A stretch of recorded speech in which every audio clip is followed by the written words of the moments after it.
We, amsikima jamaa. Nimeenda maandamano. Ile kibele mbele yangu. Nikakuwa mstari wa mbele. Jamaa, maandamano si ya kanisa bana. Maskini nimengongwa. Nimengongwa na tiangas.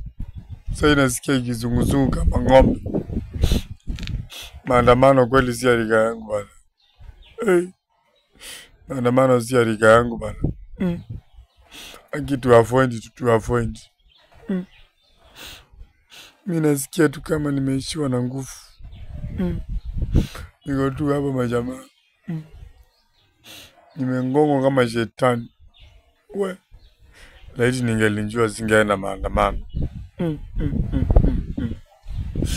Mungu saidia mimi. Mungu saidia mimi jamani.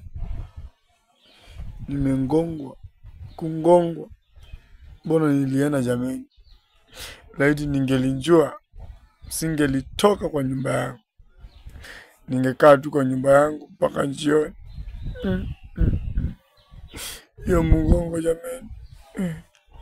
Nimengongwa yo mgongo. Sijui kama nitaamka mahali niko. Nimepata nimepata na askari. Akiwa anakuja bio. Mimi nilikuwa najaribu kumovertake. Nimengongwa rungu wa mgongo jamani. Mungu wangu saidia mgongo yangu. Sijui kama nitaamka hapa jamani. Nimengongwa rungu ya mgongo.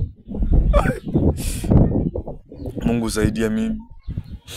Mungu saidia mimi jamani. Nimengongwa rungu ya mgongo.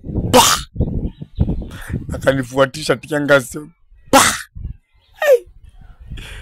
Nimengongwa. Karibu askari aniwe na tiangasi bana.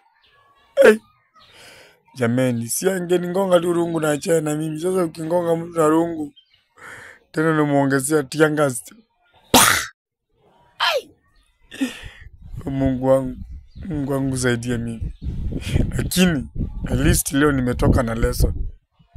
Nikienda tena kwa maandamano, sitakuwa naenda mstari ya mbele. Nitakuwa nakaa nyuma. Ama uko katikati.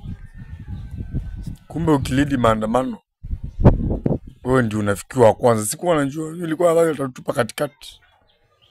Nimepigwa tiangasi. Nisikia kizunguzungu kama ng'ombe.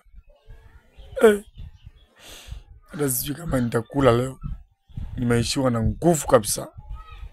Mungu saidia mimi. Siku ingine sitawahi enda maandamano. Kama hiyo ndio maandamano, unangongwa mgongo, unataka kufunjwa mgongo. Mgongo yangu ifunjiwe kwa maandamano. Siku ingine sitawahi enda kwa maandamano. I swear sitawahi enda maandamano. I swear sitawahi.